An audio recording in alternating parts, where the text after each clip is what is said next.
organisons-nous les choses avec le collectif Mauvaise Mère, Yes. avec deux jeunes hommes qui sont là. Nous on est des mauvaises mères. Voilà. On aime Des mauvaises mères, c'est ça. Les mauvaises mères. des mauvais mômes. Des mauvais mômes. Dites-nous un petit peu ce qu'il se passe ici aujourd'hui. Dites-nous. Aujourd'hui, on fait un brunch pour défendre une cause. C'est Octobre Rose, donc le cancer du sein, et particulièrement le cancer chez les jeunes femmes.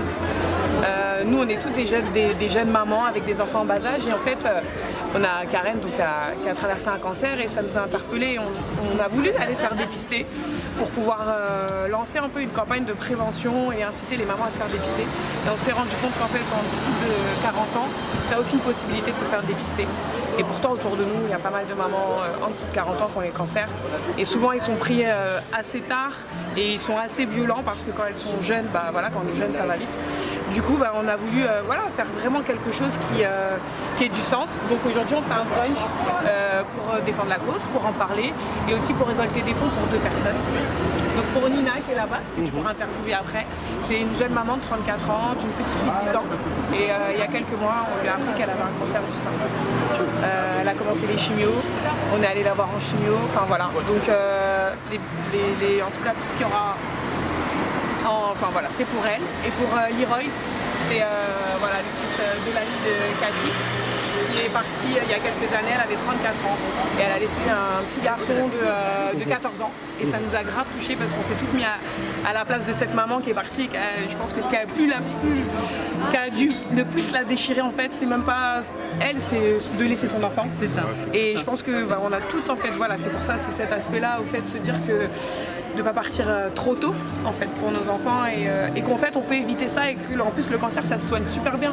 Donc si c'est pris à temps, si nous on est aussi éduqués à s'auto-palper, à apprendre à connaître notre corps, à voir les différences, on va peut-être que voilà, à notre petite échelle en tout cas on essaye, c'est le premier engagement de la marque elle-même et il est important je trouve et il a du sens.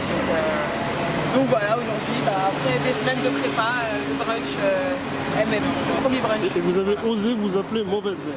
Mauvaise mère, Ça ouais. interpelle quand même. Ça interpelle. Mais c'est fait exprès et c'est un peu le côté rebelle et assumé de ne pas être des mamans parfaites. Ça, on le revendique parce qu'aujourd'hui, la société elle nous met une pression énorme sur ce qu'on doit faire et ce qu'on ne doit pas faire. Ce qu'on aimerait ce qu'on attend de nous et ce qu'on n'attend pas. Et en fait, voilà, à partir du moment où tu sors un petit peu des cases, on te catalogue de mauvaise mère, donc je pense qu'autant l'assumer, le revendiquer. Et on se sent forte en fait. Et je sais pas, quand tu penses mauvaise mère, c'est une fierté de limite maintenant de le porter parce que tu sais quitter quoi en fait. Tu me disais en off que ton fils te disait mais maman mais comment ça Oui, au début, mère, voilà, mais au attends, début il n'était pas d'accord et il disait mais maman t'es pas du tout une mauvaise mère, je veux pas que tu t'appelles comme ça et c'est souvent la réaction des enfants en fait qui disent mais non mais moi je suis pas d'accord, t'es pas une mauvaise mère, bon à part les ados qui valident ça, mais après on leur explique et ils comprennent très bien et maintenant ils disent ouais t'es une mauvaise mère, déterre comme ma mère, enfin voilà il a compris que c'était un concept et que justement c'est plutôt l'inverse en fait. Ouais. C'est pas une rigolade parce que c'est quelque chose qu'on vit, c'est un ressentiment qu'on a tous les jours en tant que maman de se sentir mauvaise mère. De par nous-mêmes, mais de par la société, de par les gens qui vont te dire ah ben il faut faire comme ça ou quoi. Et c'est un ressentiment qu'on a souvent. Et donc du coup, je sais pas, je me suis dit bah autant l'assumer quoi. Autant assumer de ne pas être des mamans parfaites. En fait, c'est assumer les bons et les mauvais côtés que voilà, chacun d'entre nous pouvons avoir. Quoi. Voilà, on est des mamans imparfaites, mais on est des mamans déterminées, on fait tout pour nos enfants. Du moment que tu as de la bienveillance, tu as du respect, beaucoup d'amour pour tes enfants, je pense qu'il n'y a personne qui peut te juger sur ton éducation ou sur ta vie en fait. Tu fais ce que tu veux du moment que... Voilà. Et quand on porte mauvaise mère, c'est qu'on sait où on en est au niveau de son éducation avec ses enfants. En fait, on sait qu'on donne tout. Voilà. Et c'est que des mamans déterres, donc voilà. Et le concept un peu aussi d'aujourd'hui, c'est le fait que de la cuisine au service, en passant par le bar, la musique, la prépa, et bien c'est que des darons qui ont fait ça, avec le cœur pour d'autres darons. Et voilà, c'est ça le message. Le message, il est là. Et c'est de fédérer, de créer une sororité. Et comme on dit, on est la moitié de l'humanité et l'autre moitié, on l'a mise au monde. Donc rendons à César ce qui est à César, s'il vous plaît. Ok. Et, messieurs, qu'est-ce que ça vous évoque tout ça? Voilà, dites un peu. Dites-nous. Écoute, c'est simple. Moi j'ai eu la chance de rencontrer Laetitia et son équipe au Plan B là, à Saint-Denis, du côté du Stade de France là, en juin dernier. On s'est bien entendu, le concept je le trouvais bien. Et du coup, quand elle est passée en Suisse, elle est venue me voir. Et dans les prochains événements qu'il va organiser à Genève ou en Suisse, où il y aura des stands comme ça, j'aimerais bien que ces demoiselles viennent participer à la fête. Voilà, tout simplement. Magnifique. Magnifique. Monsieur Cyril, dont je connais le frère, on se connaît, dont je te l'ai dit en off, dans Son la rue, m'a beaucoup touché. Son la rue, merci Il mon a frère, beaucoup tourné. c'est un morceau qui me Ah, j'ai kiffe. pas entendu. Cyril d'Aphrodisiaque, rapport de groupe Aphrodisiaque. Alors, qu'est-ce que je pourrais dire moi moi je kiffe les filles, donc les femmes. Donc c'est pour ça que je suis là. Non mais étant enfant élevé par une maman seule, déjà voilà, ça m'interpelle en premier lieu, parce que je sais les combats qu'ont fait des vraies femmes. Et quand j'ai rencontré Laetitia, pareil, moi c'est plus Laetitia et DJ L Driver, sorry, que j'ai rencontré et que je voyais dans leur vrai délire de maman et d'avoir, comme elles disent, cet aspect à son daronne, mais elles arrivent à faire et la part des choses, s'amuser, être des mamans et compagnie. Voilà, faire les choses, voilà, travailler. Et puis après, moi j'adore les gens qui entreprennent, qui font des choses innovantes, qui peuvent parler en fait. Là on parle de mauvaise mère, mais en fin de compte, comme elle dit, elles sont la moitié de l'humanité, mais ça parle aussi aux hommes, donc au papa et tout ça. Et donc au début, pareil, moi, le mauvaise mère, ça m'avait interpellé. Et puis j'ai fait ah ouais, en fait c'est trop fort en fait. En fait, en creusant, tu t'es rendu compte que. Ouais, non, mais beaucoup de le concept il est fort. C'est le but. C'est fort. Après, bon. On a tous nos histoires, moi je suis papa, j'ai une fille et donc ma fille elle a une maman et donc je vais pas faire des comparaisons mais voilà ça m'a interpellé donc j'avais un peu titillé et j'ai aimé son discours. Donc voilà c'est d'abord avant tout des mères. C'est avant tout des mères et il n'y a pas beaucoup de gens qui sont des mères avant tout. Qu'elles soient mauvaises, bonnes ou cela, le mauvais ça interpelle et c'est bien que après ça apporte une réflexion sur ça. Ensuite, le côté Octobre Rose, ça m'a fait kiffer aussi parce que voilà, donc j'adore les femmes. J'ai beaucoup de Dessin, la passion, elle a dit je veux venir. Ouais, je vais les ai palpés. Non, pour être sérieux, j'ai eu des amis. Ouais. Non, mais j'ai des amis et justement, des filles là, qui ont parlé là, Virginie, c'était une très bonne amie à moi que j'ai connue en plus. C'était ma copine de galère en fait, tu vois. Et quand on s'est retrouvés via les réseaux sociaux, elle est partie quelques temps après et ça m'a vraiment touché. Et il y a l'année dernière encore, j'avais aussi une autre amie qui habite en Belgique. Je fais des gros bisous, pareil, qui avait des enfants qui a des enfants magnifiques, un couple génial et elle est partie elle aussi. Pareil, ça m'a touché, ça m'a vraiment fait mal. Et pareil, en fait, ces femmes-là, je les trouve courageuses parce qu'elles n'en parlent pas trop. Elles souffrent en silence. Limite, elles gardent toujours le. C'est un peu tabou en France. Ouais. Limite, tu peux pas trop. Et donc, quand je l'ai vue partir, j'ai compris qu'elle avait eu un cancer du sein et compagnie. Et puis là, leur event, ça, voilà, je trouve que c'est important. En fait, c'est important, quoi. Voilà, on vit parmi des gens et on ne sait pas le mal et tout ce qu'ils doivent supporter, tout ce qu'ils doivent relever comme défi. Et je pense que c'est important d'apporter leur soutien, ne plus qu'en étant là, quoi. Donc voilà ma présence. Et puis après, j'ai retrouvé ma copine. De longue date. De longue date, pareil. Donc voilà, en fait, c'est mine de rien, c'est marrant, comme disait Karel, le monde est petit, mais en fait, le monde est petit pour les gens qui ont des grands esprits. Magnifique. Magnifiquement dit. Donc voilà, donc moi j'ai un grand esprit, n'est-ce pas? Donc je suis là. Et il aime les femmes, on a bien compris. J'aime les femmes. Mais finalement, messieurs, j'ai une question avant de passer à Cathy. Finalement, avec le temps, est-ce qu'on se rend pas compte que les femmes mentalement sont plus fortes que les hommes? Parce que c'est Oui, on peut filmer. Qu'est-ce que vous pensez des mauvaises mères? Les mauvaises mères, je pense que j'en ai une. Voilà. Finalement, les femmes ne sont pas plus fortes que les hommes. Non mais de base, En vérité. il y a un truc que je comprends pas, c'est que. Nous, on sait qu'on nous a menti sur l'histoire. Non mais c'est On a même pas changé l'histoire à un moment donné. On vous a pas menti. Écrit par des hommes, c'est normal. Alors, Société patriarcale, c'est normal. Non mais on va parler de tout ça, Mais nous, on juste va le changer. de base. Il faut savoir que quand elles accouchent, la souffrance qu'elles endurent, entre guillemets, mais enfin, j'ai entre guillemets, hein. Ouais, bien sûr, mais en tout cas, cette douleur-là, nous, hommes, on ne peut pas la supporter. Donc à partir de là, oui, effectivement, elles sont beaucoup plus fortes. Mais elles sont beaucoup plus fortes sur plein de choses. Sauf que moi, le regret que j'ai, c'est que ces femmes-là, en tout cas, il y en a beaucoup, elles ne le savent pas. Et elles se mettent dans un carcan. Alors peut-être que c'est la société, je sais pas. En tout cas, moi, je suis papa d'une fille. Restez mignonne. En tout cas, moi, j'ai. On attend des choses de nous dès petites. On n'a pas le droit d'être trop rebelle, on n'a pas le droit d'être trop solidaire entre nous. On nous divise un petit peu aussi. Si, on nous apprend pas la sororité. Liberté, égalité, fraternité. Est-ce que tu vas demander à n'importe quelle petite jeune fille, adolescente, ce qu'est la sororité, elle ne sera pas parce que... Voilà. Et c'est dans l'éducation et c'est très important en fait de pouvoir aussi rééduquer ces jeunes filles parce que nous on a la trentaine, maintenant aujourd'hui on sait ce qu'on est et on sait où on va. Mais on a dû se casser la figure plein de fois et un manque de confiance, on n'y est pas allé avant. Tu vois ce que je veux dire aujourd'hui en tant que femme. Mais si on t'éduque dans cette façon où tu es une femme, tu es puissante, tu peux faire des choses, tu dois avoir confiance en toi, tu dois faire, je t'assure que les femmes vont prendre confiance. C'est juste une histoire de confiance en soi. C'est une histoire d'estime de soi. Mais la société vraiment elle écrase peut-être. Elle écrase beaucoup. Vous vous rejoignez, parce que c'est clair qu'on vit dans un monde qui ne considère pas les femmes à leur juste valeur, mais comme tu disais tout à l'heure, tout ce que les femmes cumulent, comme ne serait-ce comme statut, comme rôle, souvent nous les hommes, tu vois, les familles monoparentales, c'est souvent des femmes qui gardent des enfants, tu vois, les responsabilités, après, oui, alors après tout ça... relier des familles... Mais après, il y a un truc. Une femme, alors je sais pas comment il faut appeler, si c'est un devoir ou un truc, cela, et si c'est ce devoir-là qui pèse, mais malheureusement, enfin je sais pas, en tout cas moi je dis c'est beau quoi. Une femme, oui, elle a le maintien du foyer, l'éducation de l'enfant, tout ça, mais avec l'aide de l'homme, ok? Normalement, ouais, mais enfin c'est un truc de base, moi c'est un truc que je conçois et qui est normal. Quand il est là. Hein? Quand il est là, on va dire.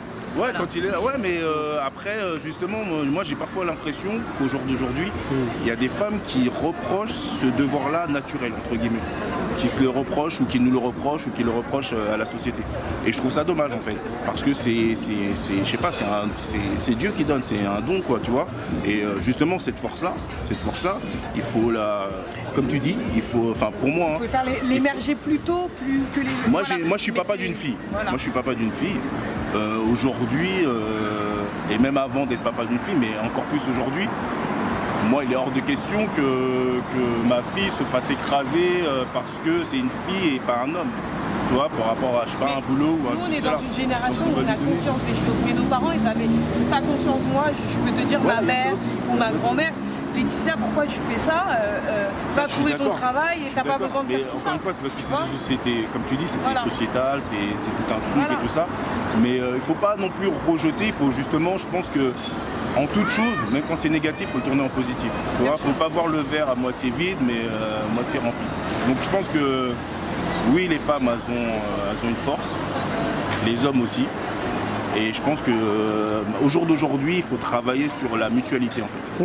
Voilà, c'est juste ça. Je pense que voilà, au jour d'aujourd'hui, il faut être en mode équipe et c'est pour ça encore une fois que je supporte le mouvement Mauvaise Mère en tant qu'homme. Voilà, parce que c'est tout à fait normal et parce qu'on est ensemble en fait. C'est ça, voilà. Une équipe. On est une équipe. Tu voulais rajouter quelque chose, il me semble, non? D'ailleurs, je t'avoue que moi je suis arrivé il y a 2 heures, je suis arrivé de Genève. De toute manière, je vais venir par rapport à la musique, mais je suis venu spécialement aujourd'hui pour soutenir l'équipe et l'action qu'elles font. Parce que je ne vais pas répéter ce que tout le monde vient de dire, mais en tout cas, moi je trouve que c'est une action importante. Et qu'effectivement, la place de la femme de la société, aujourd'hui, il y a encore un petit peu de boulot à faire. On n'est plus au Moyen-Âge, mais... Non, on n'y est pas sorti tout à fait. Voilà. Moi je voulais rajouter que moi je soutiens aussi cette cause parce que je suis aussi une militante. J'ai aussi une association qui s'appelle Action Réelle qui est à peu près dans le même état d'esprit, sauf que nous on est des mamans mais on lutte contre la prévention contre les risques. Donc on est sur ce terrain-là, mais aussi j'ai trouvé ça intéressant d'être aussi là, soutenir aussi MM, Mauvaise Mère, parce que le concept finalement il ressemble un petit peu au nôtre, c'est-à-dire pour que les mamans elles se lèvent. D'ailleurs on a une exposition qui s'appelle comme ça, quand les mamans se lèvent. Et donc du coup, voilà, pour moi j'adhère parce que c'est carrément ça. C'est la force d'une mère, l'énergie d'une mère, ce que une maman peut faire, elle peut faire beaucoup de choses. Et du coup, voilà, on reprend les rênes, on va dire, de notre, voilà, de notre destin, de notre rôle de mère, mais aussi de maman, de femme. Donc voilà. C'est vrai que via ton association, voilà, vous êtes une association où voilà, il y a beaucoup de mères qui se sont levées par rapport à dans le 19e où en l'espace de 17 ans il y a eu 8 morts par rapport aux guerres interquartiers. Et là vous vous êtes dit à un moment donné il faut qu'on se lève là, c'est possible. Donc on a rassemblé à peu près 400 personnes. On a marché le 25 novembre de l'année dernière. Et là on continue nos actions de prévention. C'est vrai que pareil, il fallait que les mamans se lèvent. C'est pour ça que l'exposition s'appelle comme ça. Et donc j'ai trouvé ça super qu'ils soient dans le même état d'esprit. Donc j'ai rejoint le collectif aussi voilà, pour faire des actions en commun. Voilà. Okay. Très important. Je vous remercie à tous et un grand big up à tes frères, Barbarish, les deux balles. La famille là. Big up à la Par famille. contre, il faut préciser que Cathy elle a fait partie des premières rappeuses. Ok, d'accord. Oh là là, mon frère. Saga, tout ça, Très c'était une bien. tuerie, attention. C'était quoi son nom de rappeuse à l'époque? Ça s'appelait ADM. Ouais, le groupe c'est ADM. ADM, mais c'était quoi ton nom toi? Non, Cathy. Ouais, c'est Cathy, ouais, c'est Cathy. Ouais, Voilà, moi je reste dans la c'est simplicité. vrai. Ça a tué de ouf. C'est vrai. Elles étaient en avance de ouf. Ouais. Enfin, elles étaient même sorties déjà au Japon, même avant même qu'on connaisse le Japon. Quoi. Non, c'était un truc. Donc voilà, et pareil, je supportais à l'époque déjà parce que voilà, c'est des meufs qui rappent, qui avaient un concept. C'était de ouf. C'est vrai qu'on était les premières femmes, les premières Le premier groupe de meufs et qui déchiraient. C'était pas un groupe de meufs comme ça, elles avaient tout un style, c'était bien, c'était vraiment mortel. Donc voilà. Aphrodisiaque est de retour. Non, enfin on n'est jamais parti en vrai. Non, mais je veux dire, c'est que non, vous Mais étiez tous. là, voilà. Non, ouais, non, mais en fin de compte, tu sais, la musique, après c'est un autre délire, un autre débat. Ouais, on en reparlera peut-être. Voilà, tu nous inviteras. Ouais, pas de soucis. Ok. Merci à vous. Ok, merci. à toi, Poupin. Comment vas-tu? Ça va, très bien. Tout va bien. Ouais, je suis très très contente. Très. Tu me disais que tu as intégré Mauvaise Mère il n'y a pas si longtemps que ça. Oui, ça fait 1 an avec Laetitia qu'on se tourne autour. Et puis j'avais pas mal de projets à côté. Donc du coup, maintenant que je suis un peu plus libre au niveau projet, j'en profite pour travailler avec Laetitia. Moi, je suis dans la couture. Enfin, je travaille pas dans la couture, mais c'est mon extra, c'est ma passion. Et donc du coup, je m'occupe un petit peu de tout ce qui est vêtements, etc. Donc je m'éclate. Ça me permet de travailler, de faire ce que j'aime en fait, avec des copines. Donc c'est encore mieux. Bosser entre copines, c'est génial. Donc voilà, Mauvaise Mère, on a toutes nos contraintes de mère, on sait toutes que c'est dur et qu'on a 4 vies en même temps. Et du coup, on arrive à s'organiser comme ça. Et le nom de l'association au tout départ, il t'a interpellé Carrément. Carrément. T'as pris Mauvaise 2 Mère, pas en arrière et tu t'es dit non, maintenant non, je pas vais du gratter tout, un ça peu. m'a fait rire. J'ai vraiment pris ça tout de suite au second degré, donc du coup je me suis pas vexée ou quoi quand on m'a proposé de travailler avec les Mauvaises Mères. Je me suis dit non mais c'est génial, l'idée est fun. Et c'est vrai qu'on est toutes un peu mauvaises mères. Il y a toujours des fois où on va laisser notre téléphone pour que le petit nous laisse tranquille et qu'il soit sage. On va leur donner un bonbon pour négocier, je sais pas, une après-midi calme. Donc on est toutes un peu mauvaises mères, la mère parfaite n'existe pas. Mais quelque part on est toutes des bonnes mères parce qu'on est des mères qui aiment nos enfants. Donc le plus important est là. C'est ça, Mauvaise Mère est une manière de dévoiler tous nos aspects. Quoi. C'est vrai, c'est ça. Bon, On peut être mauvais. 100% nous, sans se faire juger. On se juge pas entre nous. On sait toutes que on a nos contraintes, notre façon de faire. On pardonne aussi à nos mères ce qu'elles ont fait ou ce qu'elles n'ont pas fait. Et voilà, c'est super. Ça nous aide aussi. Ça nous aide parfois, on se pose quelques questions et du coup entre mères, on se donne des petits tips, des petits conseils. Donc c'est top. Je te remercie. Rien, merci à vous. Faites parler de nous, faites du bruit. Ça, c'est la team des mamans. On travaillait sur le brunch. Ouais.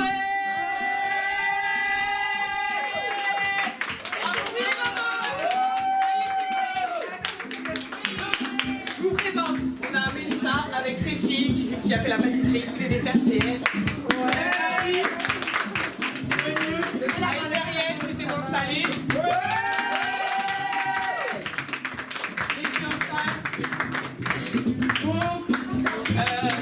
Nina,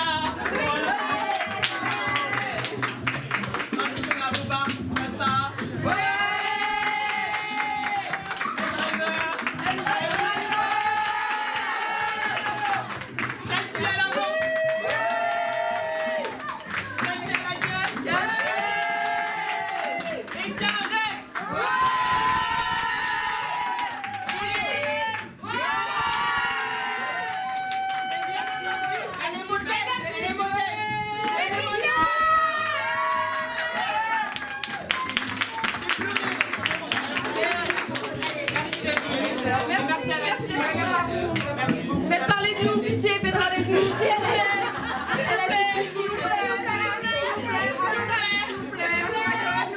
Rendez-vous sur Instagram. Avec tout. Et la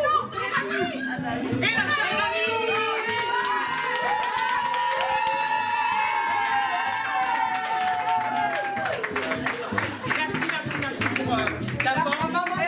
Beaucoup d'investissement. Merci beaucoup. Merci à vous d'être là. Et je voudrais saluer Nina, c'est bien d'être mélangée. Nina.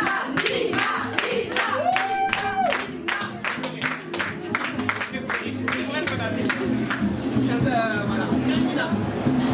On a fait en fait.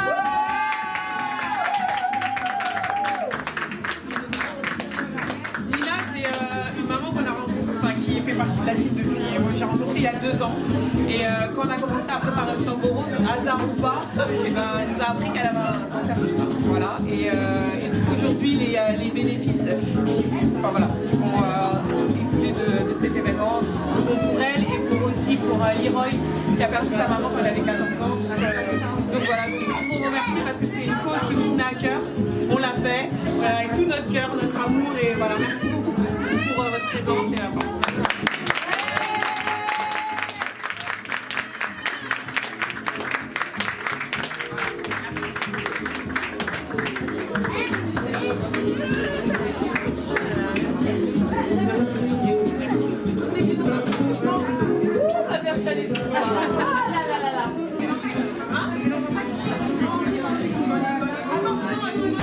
Dis-nous tout, Mauvaise Mère. Alors, Mauvaise Mère, j'ai connu Mauvaise Mère il y a que quelques mois, mais en fait j'ai l'impression que ça fait des années qu'on se connaît, il y a eu une alchimie directe. Et puis pas seulement les causes pour lesquelles elles sont ralliées, mais aussi les personnalités, l'engagement, l'entrepreneuriat, c'est ce qui me ressemble et finalement comme on dit les grands esprits se ressemblent. Donc ça se fait tout seul. Et puis comme dans la team, on sait chacune faire quelque chose. Ma spécialité c'est le custom. Donc je customise des chaussures et aussi sur d'autres supports. Et puis on travaille sur certains événements. On a aussi le brunch rose qui a un franc succès. Puis c'est juste, elle donne envie de donner de son temps, donner de son énergie aussi. Voilà, pour moi l'expérience Mauvaise Mère, c'est vraiment ce qu'on appelle l'expérience de vie. Ça va au-delà de l'expérience professionnelle qui nous apporte un certain savoir. Là, c'est vraiment, on apprend de la vie, on apprend du quotidien, on rencontre des personnes juste fabuleuses, formidables, qui ont plein d'histoires. On a chacune une histoire différente. On raconte toute une histoire. Mais finalement, pour se rejoindre, pour la même cause, nos enfants, c'est juste formidable. Grâce à Mauvaise Mère, j'ai rencontré beaucoup de personnes qui ont chacune une histoire et on échange et on apprend aussi du vécu des autres. Donc c'est très important et puis être allié à des causes importantes, des choses qui peuvent arriver à tout le monde et n'importe qui, sensibiliser les gens sur des choses réelles et arrêter d'un peu de vivre dans le virtuel. Là, on est vraiment sur des cas réels. Donc on a juste envie de faire, quoi, c'est tout. C'est tout. Et on le fait de bon cœur, on ne se force pas à faire les choses, qui fait que tout est fait avec le cœur, en fait. Tout simplement.